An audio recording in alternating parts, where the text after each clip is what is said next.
pour quelques questions à la fin.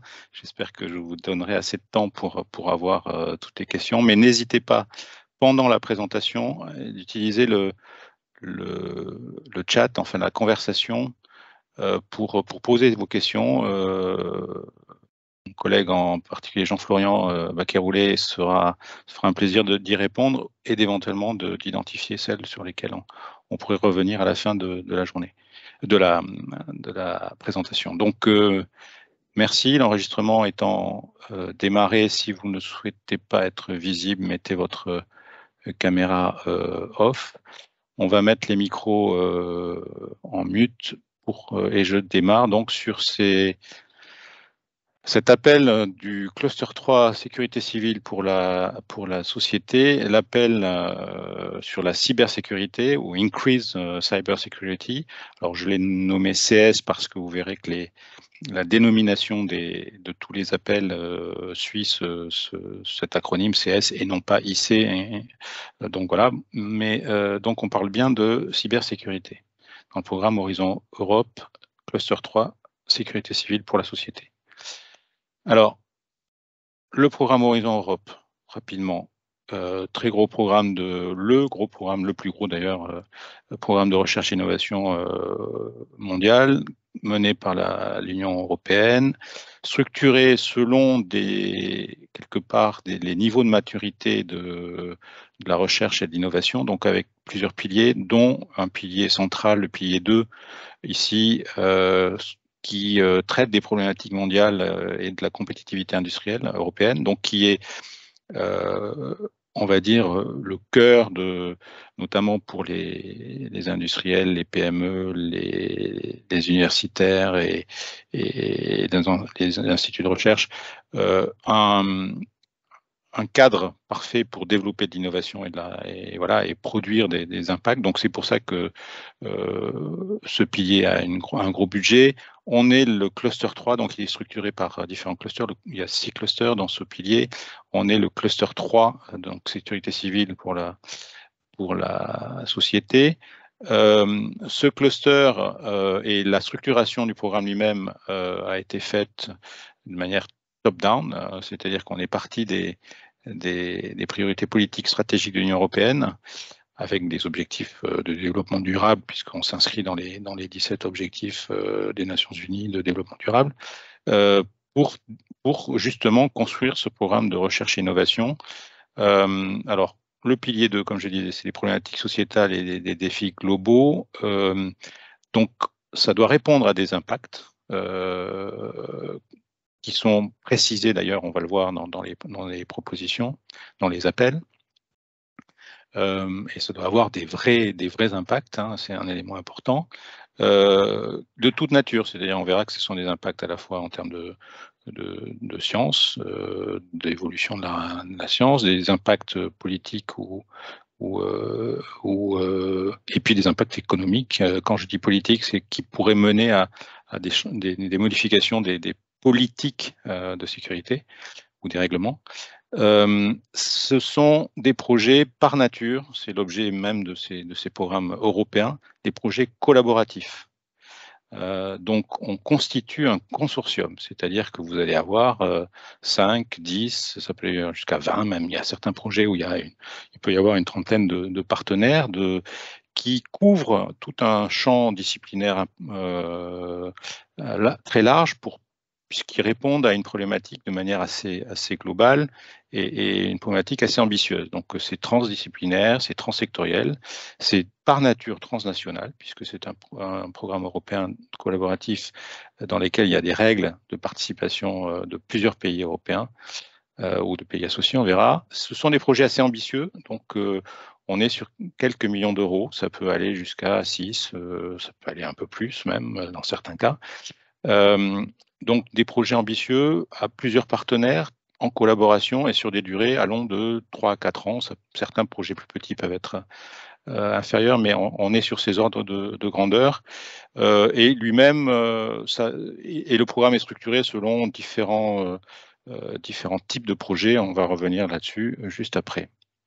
Alors, comme je disais, pour répondre à ces projets collaboratifs, on a besoin de satisfaire un certain nombre de critères, autrement on ne sera pas éligible.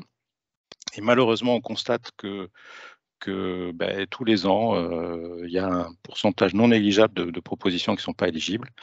Donc, la première action, c'est s'assurer qu'on est bien éligible. Donc, la contrainte de ces projets collaboratifs européens, c'est d'être au moins de réaliser le programme à partir de 3 entités légales indépendantes dans 3 États membres ou associés. Donc, on verra que l'Europe a associé à ce programme un certain nombre de pays. Vous avez là, sur la droite une liste qui n'est pas forcément à jour et donc un lien en bas, puisque ces associations de pays évoluent, un lien qui sera direct sur la réalité des pays du moment qui sont associés dans le programme. À titre indicatif, l'Angleterre est peut-être dans les projets, mais on n'a pas encore, elle sera considérée, on va dire pour le moment, comme un pays qu'on peut mettre dans le programme, mais il est possible qu'elle ne soit pas financée par le programme. Alors, c'est le cas d'ailleurs maintenant. Prochaine présentation, c'est sur les contraintes au-delà de l'éligibilité. On a, ces projets sont compétitifs, c'est-à-dire que pour chacun des appels qui vont être présentés en suivant, vous aurez plusieurs consortia qui seront en compétition. Donc, il y a une évaluation, donc il y a tout un processus d'évaluation avec 3 critères principaux d'évaluation qu'il faut bien avoir en tête parce qu'ils aident à structurer à la fois son consortium et sa réponse. Il faut d'ailleurs avoir le meilleur score dans chacun des critères puisqu'on est en compétition. Alors, premier critère, c'est sur l'excellence. On est sur un programme de recherche et innovation, donc l'excellence scientifique, l'excellence en termes de méthode et d'innovation est importante et clé.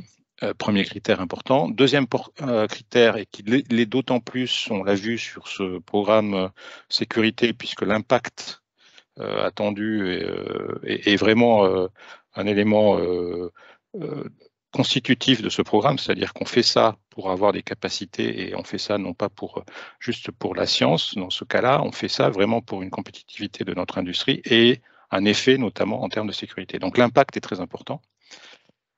Et le dernier critère, c'est vous devez démontrer que votre consortium, tel qu'il est constitué, l'organisation de votre projet en termes de work package, en termes de répartition des tâches, en termes de timing, en termes de rôle respectif de chacun des partenaires, ce montage est le meilleur possible.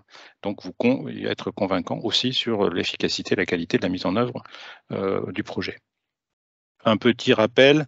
Donc, juste l'évaluation dure un certain temps. Donc, on va voir qu'on est sur un programme 2023-2024 dont la date limite de remise pour 2023 est le 23 novembre 2023. L'évaluation dure un certain temps, les résultats prennent un certain temps. Donc, on a en gros presque une gestation, 8 ou 9 mois, entre la remise du projet et le démarrage du projet gagnant. Voilà, vous ayez en tête le timing. Petite contrainte, tout ça doit être fait dans un nombre de pages limité. Il y a eu une évolution par rapport à H2020 pour ceux qui connaissaient H2020. On est passé de 70 pages à 45 en éliminant quelques paragraphes qui sont plus demandés, mais cela quand même met une contrainte forte. Alors tout ça est écrit en anglais.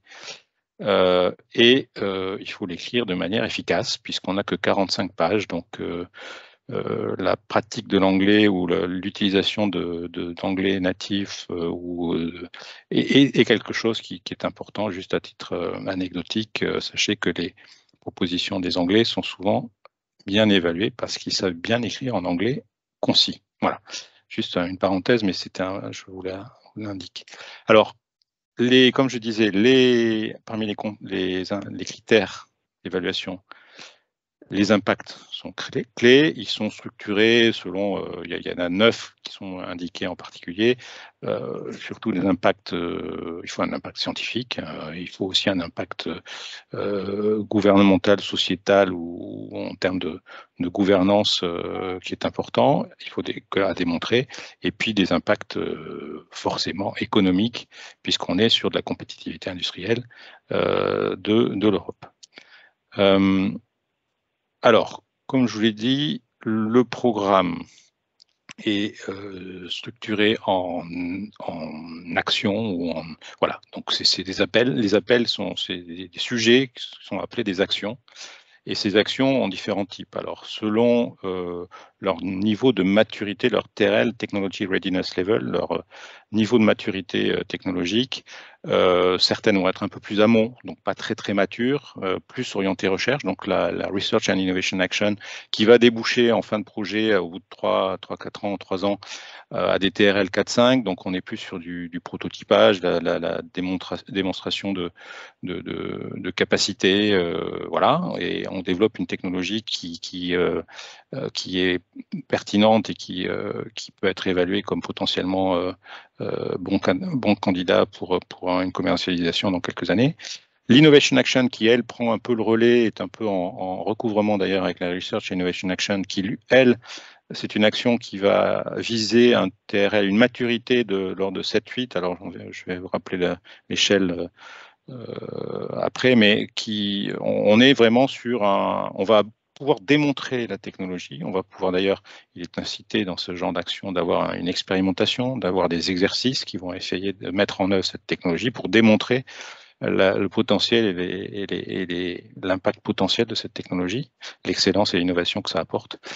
Et puis, il y a une troisième catégorie dans notre cluster, puisque voilà, on a essentiellement ce genre d'action dans le cluster 3 sur la sécurité. On a des actions qu'on appelle les Coordination and Support Action, des actions qui sont des mesures d'accompagnement qui permettent, entre autres, sur une thématique donnée, d'aider à constituer des réseaux, à constituer des communautés, à introduire souvent beaucoup de partenaires dans des projets qui ne sont pas forcément très importants en termes de budget, mais qui sont plus courts en temps, mais qui permettent vraiment de fédérer et d'aider à consolider des domaines. Alors, juste un petit rappel sur les TRL. Le cluster 3, donc c'est essentiellement de l'IA et de l'RIA. Il y a un peu de CSA, mais dans une des destinations qui est pas traitée ici. Mais on est sur donc des échelles. Là, c'est une échelle sur 10. Il y a des échelles sur 9. Enfin, les échelles TRL sont à peu près, il y a à peu près cohérentes, même si elles peuvent être différentes selon les sources, mais typiquement, on est sur du prototypage jusqu'à du prototypage pour de la RIA, et de l'IA, on est sur un système qui va être éventuellement en fin de cycle, au bout des 3 ans, qui va arriver à des TRL 8. Ça, c'est dans les cas les meilleurs, c'est-à-dire un système qui peut être déjà démontré dans un exercice avant d'être développé pour pouvoir être commercialisé. Alors, petit rappel de la manière dont ces actions sont décrites dans le texte, dans les work programs, sont construites. On est parti, tout ça s'insère dans une hiérarchie globale, donc une logique. On part d'un programme Horizon Europe qui est un programme cadre, qui a été défini sur 7 ans avec un certain nombre de domaines d'intervention, des justifications, et qui a été, comme on l'a dit précédemment, structuré en clusters, en piliers, et des clusters à l'intérieur de ces piliers, notamment sur le pilier 2. Pour décrire le contenu de ce programme, on a ensuite, il y a eu un plan stratégique qui a été rédigé. Il y aura 2 plans stratégiques différents pour le programme Horizon Europe. Un premier qui a été rédigé pour les 4 ans. Donc on est dans le plan stratégique initial. Donc on a tout le texte qui sous-tend le programme de travail de 23-24. Et puis il y en aura un autre en 25-27. Ce plan stratégique permet de définir des programmes de travail qui sont sur 2 ans. Donc, on a la chance, comme je disais précédemment, d'être sur un cycle donc en début de cycle 2023-2024. Donc on a le texte aussi pour des appels 2024, ce qui nous permet vraiment de nous organiser, de planifier et d'avoir une vision de ce qui est demandé en 2023 et ce qui sera demandé en 2024 pour éventuellement ajuster nos stratégies. Et puis dans ces programmes de travail, il y a donc les actions qui sont décrites, qui sont structurées par ce qu'on appelle des destinations, c'est-à-dire qu'en gros, quel est l'objectif de ces actions d'un point de vue thématique, hein, et là on est sur une destination qu'on traite qui est cyber security, qui elle ensuite est déclinée sur différents topics, différents sujets, différentes actions. Alors, pour ceux qui sont plus visuels, j'ai essayé de mettre une petite hiérarchie où on voit sur la gauche, on a les 6 destinations. À l'intérieur de ces destinations, on a des projets, des sous-destinations et des projets, soit IA, soit RIA, soit CSA, qui sont construits à partir d'une description du cluster 3 en l'occurrence ici, qui lui-même a été décrit qui hérite des attentes du pilier, hein, donc on est sur un pilier compétitif qui est décrit dans le plan stratégique. Donc voilà, c'est juste pour vous inciter à regarder un peu cette hiérarchie, puisque finalement on s'insère, donc on hérite finalement de pas mal de textes malheureusement, mais qui sont issus du plan stratégique et de la description du cluster lui-même. Hein. Quand on arrive dans un projet, il faut avoir lu un peu tout ça. Alors, en l'occurrence, sur le programme sécurité, l'objectif général de ce cluster est de passer quelque part, grâce à des activités, des actions de recherche et innovation ou d'innovation ou de coordination, passer d'une approche réactive à la crise et aux problèmes de sécurité à une approche proactive. Bon, ça, c'est le texte que vous trouvez dans le Strategic Plan, mais qui permet de comprendre l'esprit de ces projets. Alors, dans le Strategic Plan, vous avez aussi une description, c'est pour ça que je vous incite à le lire, on a mis un lien dessus. Vous avez une description plus explicite de ce qu'on appelle les Key Strategic Orientation. Donc, les programmes sont structurés à travers ces orientations stratégiques, des impacts attendus, et notamment, là ici, on est sur l'impact 14, Increase Cybersecurity and a More Secure Online Environment, qui est décliné justement dans le cadre de cette destination Cybersecurity. Globalement, puisque je vous ai parlé de cette hiérarchie, je la décline. Donc, après le plan stratégique, on a une description de ce qui est écrit et demandé sur le cluster lui-même. Donc, on a des priorités par rapport à ce cluster, qui sont des priorités, on s'appuie sur les priorités politiques de l'UE en matière de sécurité civile et de cybersécurité. Un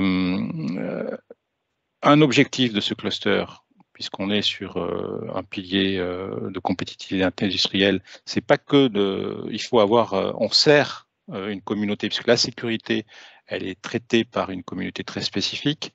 Donc on a une exigence en matière de capacité. Donc en fait, tout ce programme vise à offrir les meilleures capacités possibles pour traiter au mieux ces problématiques de sécurité et offrir ces capacités aux intervenants et à ceux qui sont responsables de cette sécurité, mais tout on est en Europe, donc il y a des contraintes fortes qu'on se donne, notamment en matière éthique, en matière on le verra en matière de confidentialité, de respect de la vie privée, de respect des droits de l'homme. Donc voilà, donc on a aussi un contexte. C'est bien. Donc, on a développé, on a innové, on a des contraintes. Donc, c'est parfait pour innover. Quand on a des contraintes, on innove encore plus. Voilà. Et puis, l'objectif, c'est justement d'être compétitif. Donc, ce cadre-là va nous aider à être plus compétitif puisqu'on est financé, on le verra, pratiquement à 100% pour les actions un peu amont recherche et un peu moins, notamment uniquement pour les industriels et les PME, à 70% pour les actions qui sont plus proches du marché, ce qui se comprend aussi, qui sont les Innovation Action. Alors, bon, j'ai rappelé juste les orientations stratégiques de ce cluster. Et alors, les destinations, on a 6 destinations. Là, on va traiter de IC ou CS, hein, Increased Cybersecurity ou Cybersecurity, qui représente 32% du budget actuel de ce programme sur 2 ans. Enfin, là, c'est sur l'année 2023, mais en gros, globalement, c'est à peu près ça pour les 2 années, c'est autour de 30-32%. La date limite de remise des propositions est le 23 novembre, donc ça nous laisse un peu de temps pour nous organiser, mais on verra constituer un consortium, répondre au mieux et avoir quelque chose, une vision et un projet cohérent, ça prend un certain temps, donc c'est pour ça qu'on vous présente dès maintenant notre compréhension des appels. Donc, comme je disais, 6 destinations, dont une est plutôt transverse. Sur la destination IC, on a un budget de l'ordre de 50 millions pour 2023. Ce qui est encadré en rouge, c'est les thématiques, les domaines qui structurent ces destinations, les domaines traités en 2023. En 2024, vous aurez aussi une partie de cela et la cryptographie, entre autres, qui sera aussi traitée. Donc, elle ne sera pas traitée forcément comme telle en 2023, mais elle sera traitée en 2024. Voilà. Alors, pour vous aider, donc on voit que c'est on voit la genèse de tous ces programmes, on voit la structuration de ces programmes, on voit les règles qui sous-tendent un peu ces programmes et comment s'organiser. Pour vous aider, donc le PCN a mis en place une feuille de route, une stratégie. Donc là, on est dans la phase initiale de présentation pour vous aider à comprendre le programme et identifier les appels qui peuvent vous intéresser, donc la phase de webinaire. Sur chacune des destinations. Donc, il y en a eu déjà 3. Là, on est sur la 4. C'est la 5e et il y aura la 6e cet après-midi. On vous invite ensuite, on va vous inviter, si ce n'est pas encore fait, à constituer, à vous aider à vous faire connaître, pour ceux qui n'ont pas pu déjà identifier des noyaux de consortium ou qui souhaitent avoir des partenaires complémentaires, à venir présenter et identifier, soit présenter un projet dans lequel vous souhaitez avoir des partenaires, soit vous présenter pour pouvoir accéder à un consortium ou intéresser d'autres partenaires pour construire ensemble une offre. Donc un début de consortium. L'idée au niveau français, c'est de, comme on aime le dire, c'est d'y aller en groupe, en meute, c'est-à-dire que avoir un petit noyau de partenaires français, idéalement utilisateurs, puisqu'on a vu que c'est clé, fournisseurs de technologies et chercheur qui va apporter la dimension innovante et disruptive, c'est un grand mot, mais innovante au moins, ou l'aspect recherche du projet. Donc avec un petit noyau de 3 ou de 2, d'essayer déjà de construire ensemble une vision de ce que pourrait être une réponse. Et ça, c'est important pour ensuite pouvoir soit faire grossir ce petit noyau, cette graine, soit aller l'insérer ou aller la proposer à l'Europe à travers d'autres consortiums. Donc, ça, c'est la partie pitch en mars. Il y aura une partie complémentaire pour inciter et avoir une interaction un peu plus forte encore avec le monde de la recherche à travers un événement conjoint avec l'ANR, le WISG, qui sera le 4 mars je crois que c'est le 4 mars, c'est ça, le 4 mars à Marseille. 21, non, le 21, pardon, 21-22 mars, pardon, si je confonds avec une autre date. Et puis, on a décidé de faire un événement à la SMIG. Alors, vous voyez, le SMIG, c'est un événement européen qui est un brokerage event classique dans le monde de la sécurité, puisqu'il a lieu tous les ans au niveau des appels, qui essaie justement, qui est un événement un peu tardif par rapport au montage de projet, mais qui essaie de consolider les consortiums et d'offrir un forum dans lequel les différents partenaires peuvent se rassembler et ensemble finaliser des consortiums ou finaliser des approches sur des projets. Et on essaie de faire quelque chose d'anticiper ça, donc avoir un événement similaire, donc une rencontre Horizon Europe Cluster 3, donc le REC 3, on l'appelle comme ça pour le moment, qui serait un événement français de réseautage qui aiderait, en plus des pitchs, qui aiderait justement aller un peu plus loin et de consolider des petits noyaux, des consortiums français, des débuts de consortiums français pour justement aller de manière un peu plus forte ou anticiper des actions pour le SMIG, sachant qu'ensuite on remet la deadline, la date limite de remise sera le 23 novembre 2023, donc il y aura un peu de temps pour construire le projet, mais il faut avoir constitué les consortiums et avoir une vision à peu près cohérente et simple et claire de ce qu'on veut faire. Et cette notion de vision partagée est un élément important, on le verra, pour avoir des propositions, des bonnes propositions. Alors, on en profite pour vous donner quelques petits conseils qu'on a rassemblés dans tous les projets qui sont présentés, notamment aussi pour la cybersécurité. La dimension facteur humain et contexte social est important. Donc l'acceptabilité des technologies, les comportements des personnes et tout ça, c'est un élément fondamental. Les aspects législatifs, réglementation et autres.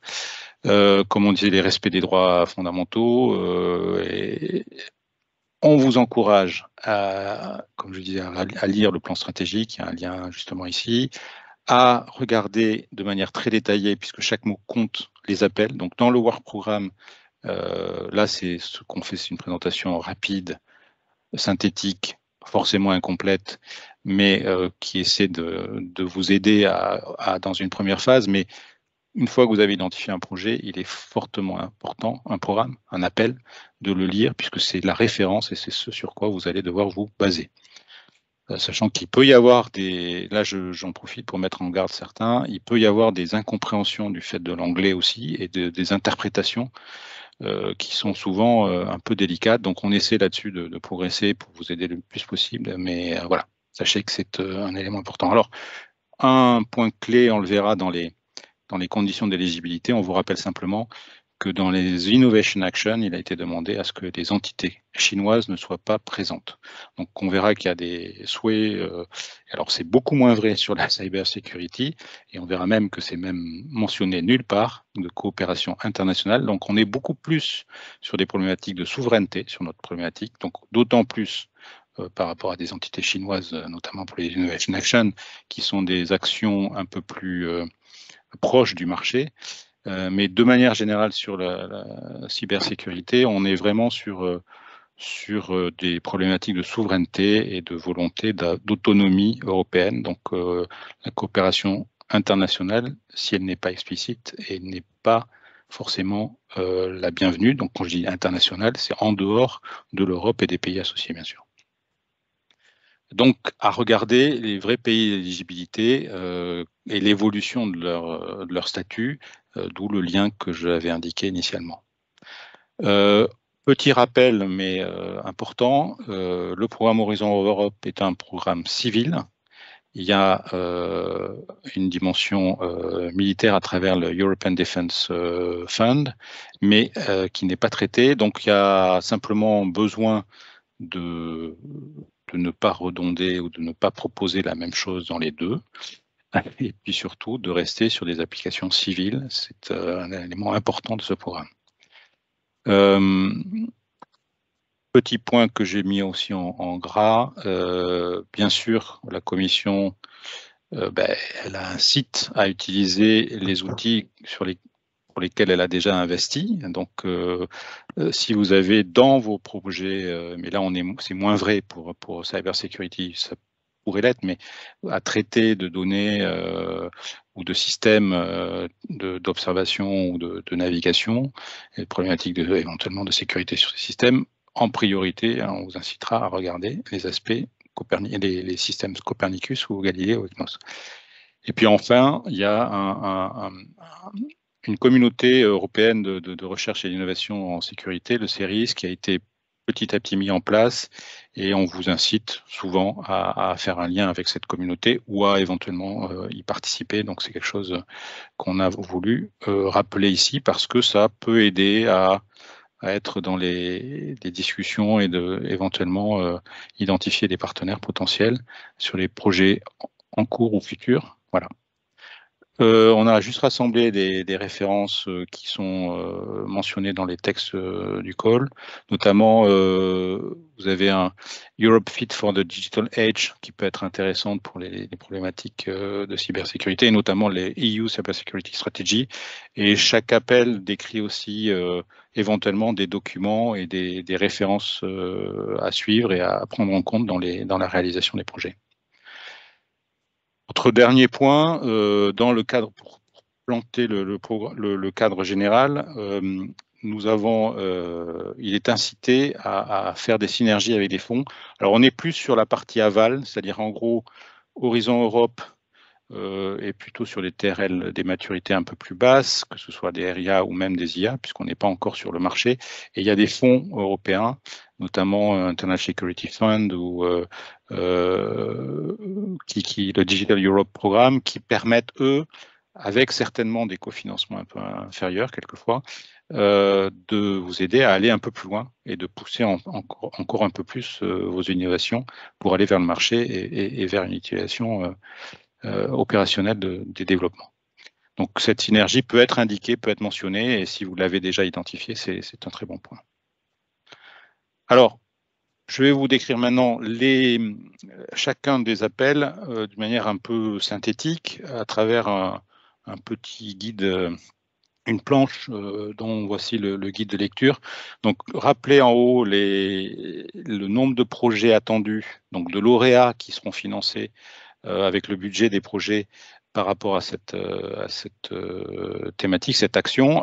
La nature de l'action, là c'est une IA, une Innovation Action, et le TRL attendu, donc le niveau de maturité technologique attendu à la fin du projet. Donc de temps en temps c'est non applicable, parce que cette notion de technologie readiness level, de maturité technologique, n'est pas forcément toujours très claire et très nécessaire selon la nature des projets, mais voilà, donc vous avez un rappel rapide ici. Vous avez ensuite le titre de l'appel, le code de l'appel qui vous permet de le référencer et d'y avoir accès directement sur le site avec un lien. Un petit rappel synthétique, alors quelquefois très dense parce que c'est très compliqué, enfin ça a été un peu difficile dans certains cas de résumer les attendus, sachant que quand il est marqué certains ou all parmi tous, bon, ça veut dire en général qu'il faut prendre en compte un peu tout. Je vous rappelle, projet compétitif. Qui dit projet compétitif, c'est que le meilleur gagnera.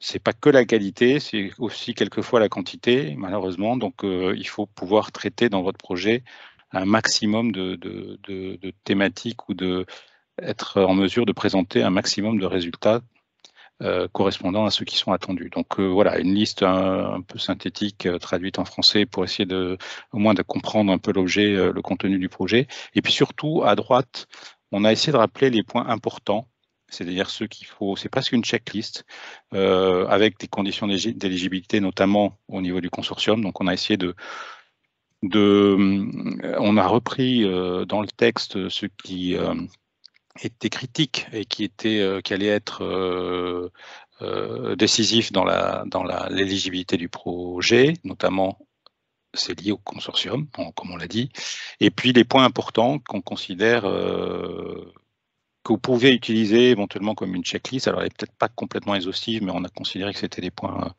qu'il fallait souligner pour être sûr d'être dans l'esprit et de satisfaire le texte précisé.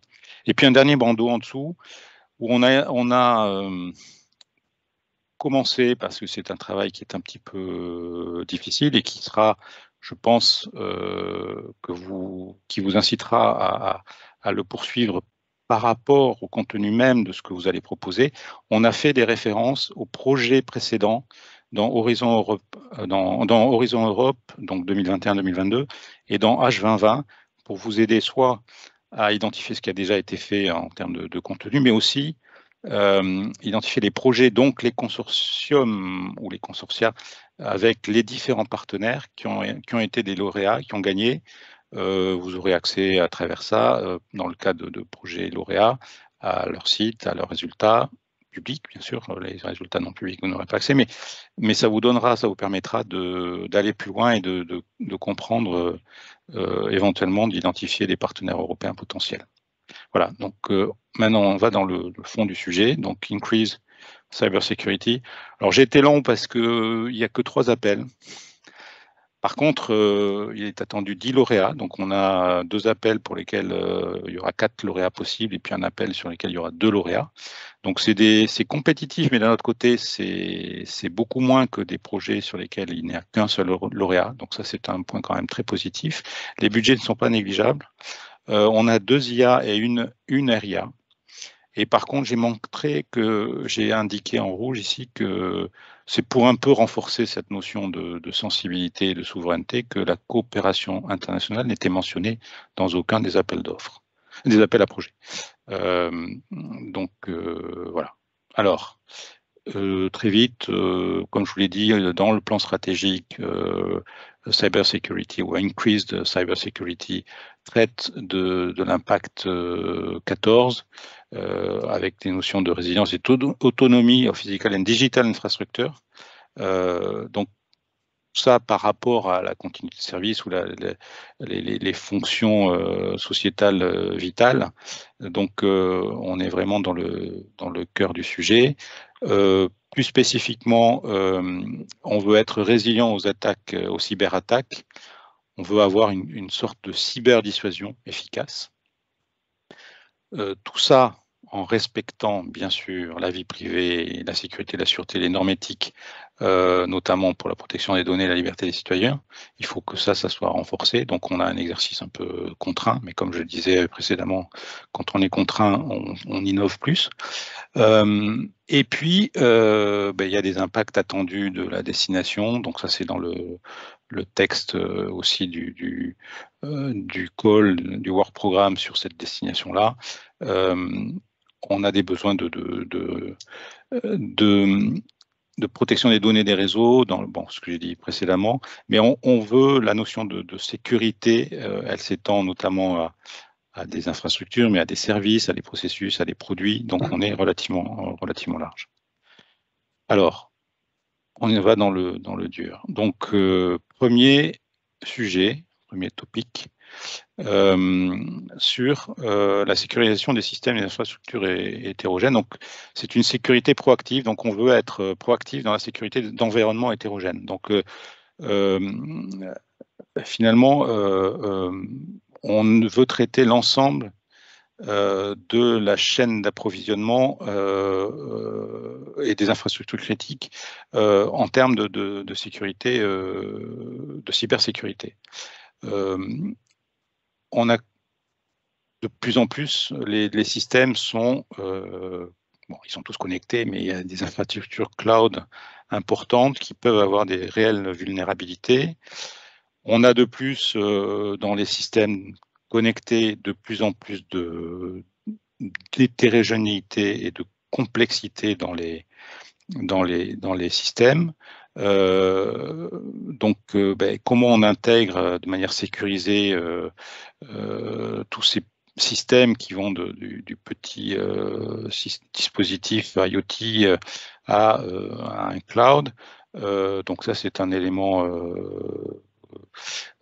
éthique, d'où la notion de partir du fait qu'on n'a pas de confiance, donc prendre en compte les architectures Zero Trust. On a besoin de sécuriser l'interopérabilité et l'intégration des systèmes, donc comme on disait. Et puis, pour ça, il est demandé à ce qu'on utilise tous les outils disponibles, donc notamment l'IA, pour pouvoir garantir le bon fonctionnement et la sécurité du système. Alors, le point important, surtout, c'est qu'il est mentionné à plusieurs reprises que les données sensibles, et on pourra faire appel à des données classifiées, donc prudence par rapport à cet aspect, donc il faudra traiter proprement cette dimension-là dans la proposition. Ce qui veut dire aussi au niveau du consortium, même si rien n'est mentionné en dehors des règles de base qui sont trois pays membres ou associés, 3 entités à minima de ces 3 pays, de faire attention à la sensibilité des données. Donc, bien gérer comment, si les sources de données utilisées sont nationales, comment elles peuvent être échangées, comment elles peuvent être utilisées. Voilà, donc c'est un élément important. Et puis, l'identification et l'analyse des régulations et barrières au développement de technologies ou de solutions est encouragée. Quand on dit encourager, parce que c'est souvent le terme dans le texte, ça veut dire que c'est presque obligatoire. C'est-à-dire qu'on aura besoin vraiment d'identifier et d'analyser toutes les barrières et les régulations qui font qu'on ne peut pas mettre en place telle ou telle solution. Donc, c'est un élément important de ce call.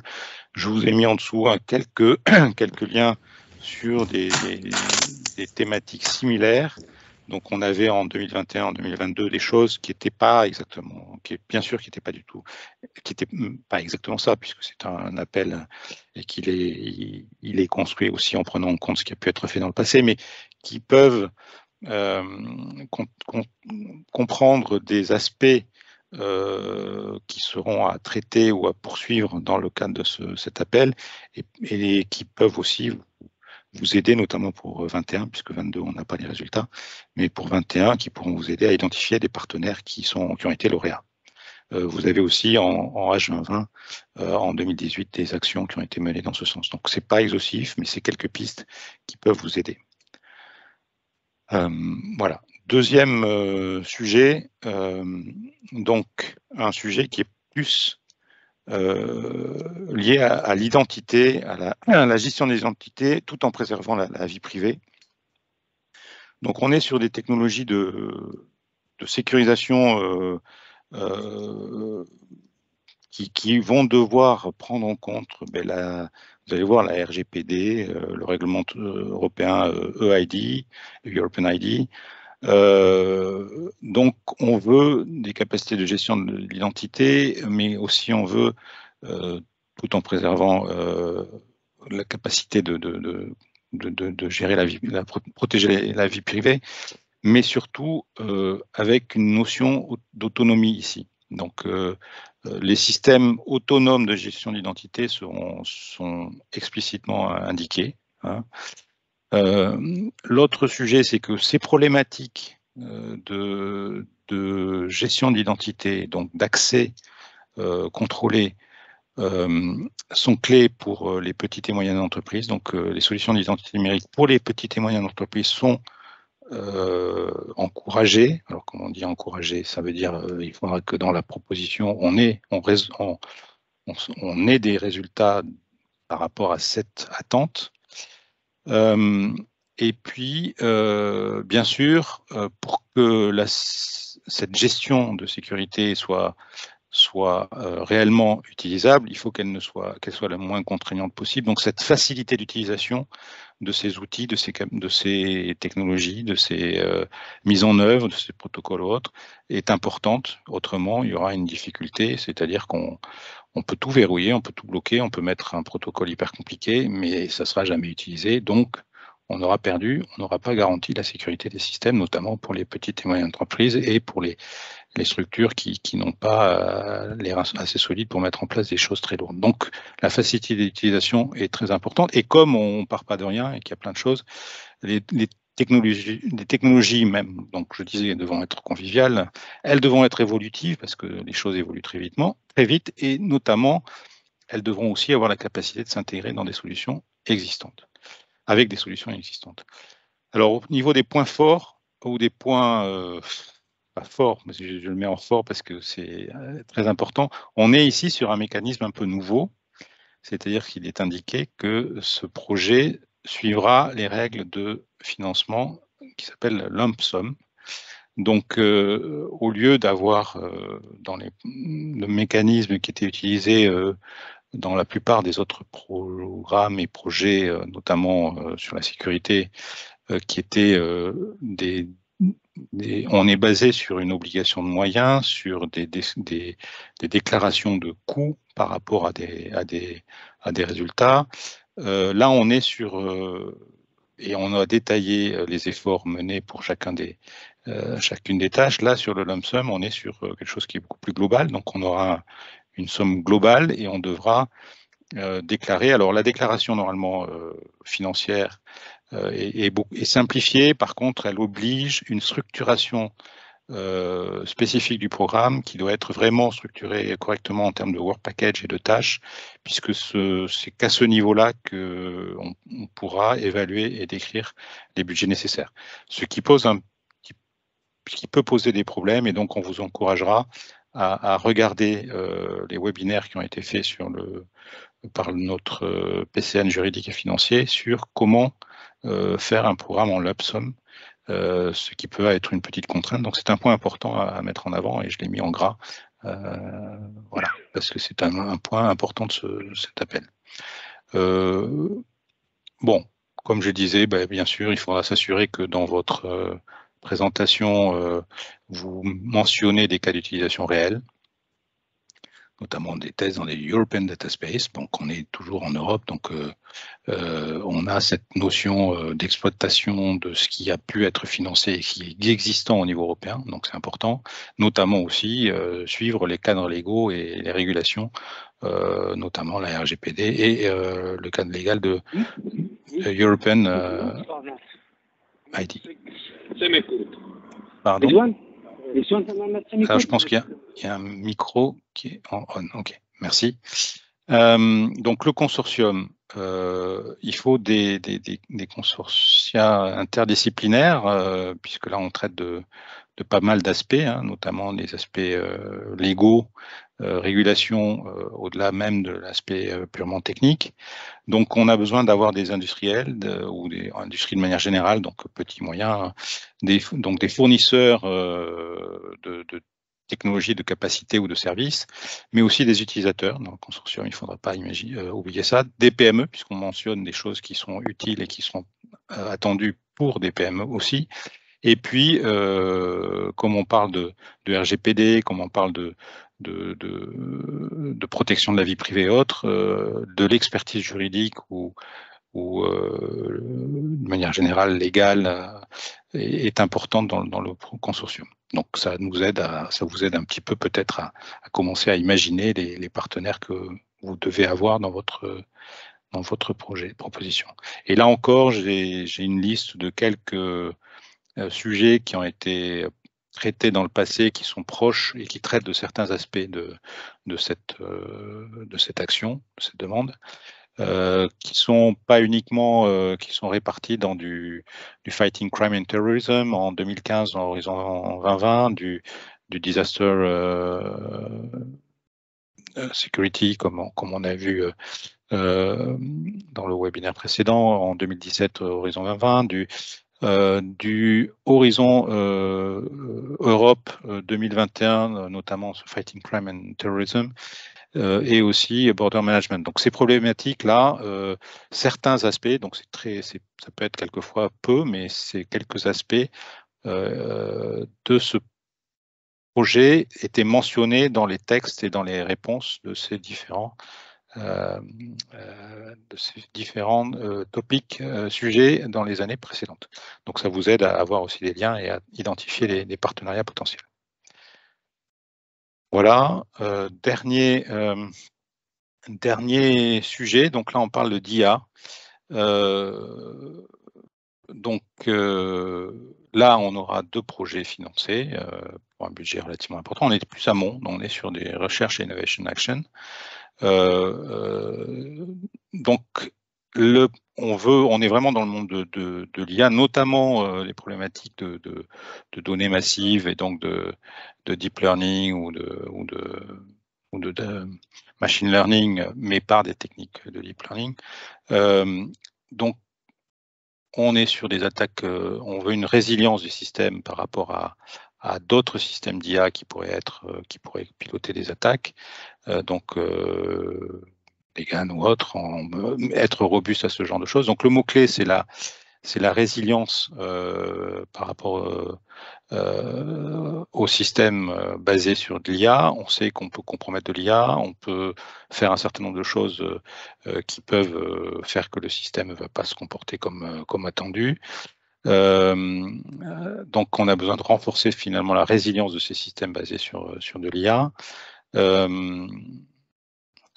Et on sait que, il est mentionné, qu'on considère la sécurité et la robustesse dans tous ces aspects du système, c'est-à-dire même sur des objets périphériques, du edge, dans l'architecture globale d'un système interconnecté. Donc, on peut mettre de l'IA un peu partout. On aura de l'IA dans des systèmes périphériques, enfin en périphérie, on va dire, c'est pas périphérique, mais en périphérie. Donc, il faut aussi savoir traiter et s'assurer de la sécurité, de la robustesse, de comment on va traiter ça de manière intelligente dans notre solution pour être le plus résilient possible. Alors tout ça doit mener à terme à une certification potentielle et je viens sur les points importants, notamment en suivant l'approche de l'Union européenne en matière d'IA, donc loi sur l'intelligence artificielle, Trustable AI, tous ces aspects, tous ces textes, alors ils sont indiqués dans le call, certains, en tout cas ils sont référencés et il est important, il est très important de suivre et de s'aligner sur cette approche de l'Union européenne qui est expliquée dans ces différents textes. Et de suivre bien sûr les aspects réglementaires et d'identifier éventuellement quels pourraient être les aspects réglementaires à modifier pour satisfaire ces contraintes, donc sécuriser des systèmes à base d'IA. En termes de consortium, rien de spécifique n'est indiqué, si ce n'est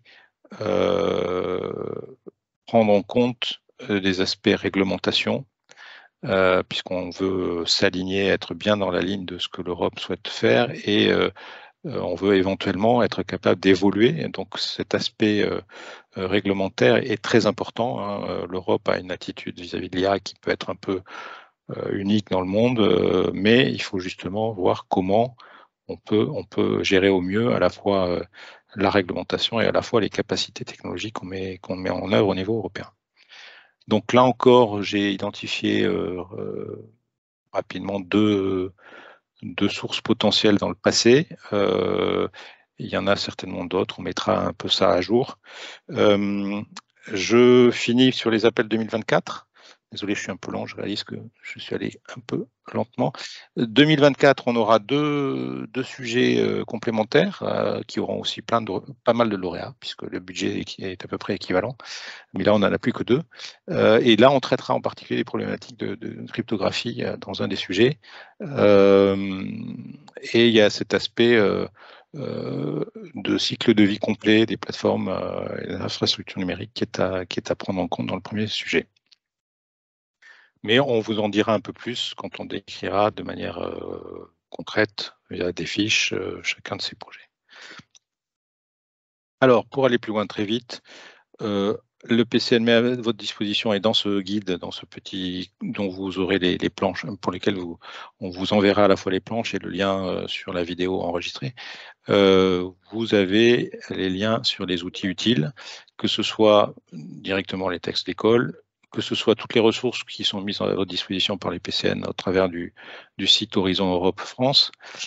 Et puis, sachez que si vous êtes une entité publique ou une PME, vous avez aussi des dispositifs d'aide au montage, notamment, enfin essentiellement d'ailleurs, si vous souhaitez coordonner.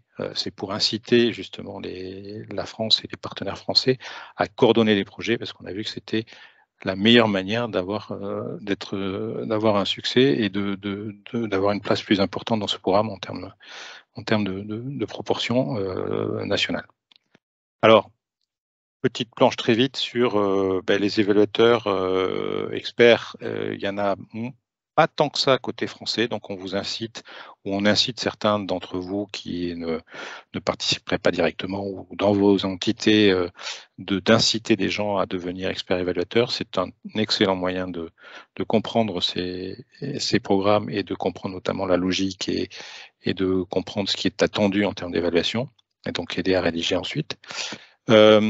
Il y a un groupe thématique national sur la sécurité piloté par le représentant au comité de programme qui est là aussi pour vous aider, si vous le souhaitez, à pousser, puisqu'il constitue un groupe de travail aidant à promouvoir et à élaborer les futurs appels, hein. Donc, c'est une manière d'influencer le programme futur et on vous incite donc à y participer. Et puis, les points de contact nationaux, je voulais juste simplement rappeler ici qu'on n'est pas, on est juste la ligne 8, la sécurité, mais il y a plein d'autres points de contact sur les autres thématiques, les autres clusters, les autres parties du programme. Et donc, ce dispositif est à votre disposition, notamment sur les aspects juridiques et financiers que j'ai déjà mentionnés sur les lump sum, mais aussi sur d'autres opportunités, notamment SHS, d'autant que notre coordinateur du cluster 3 sécurité est aussi le coordinateur sur les sciences humaines et sociales du cluster 2. Donc, ces ressources peuvent vous aider vraiment à mieux comprendre et à monter vos projets et à répondre aux questions que vous pourriez avoir. Et voilà donc notre petit dispositif PCN Sécurité avec Julien qui est le coordinateur, Jean-Florian et moi-même qui sont des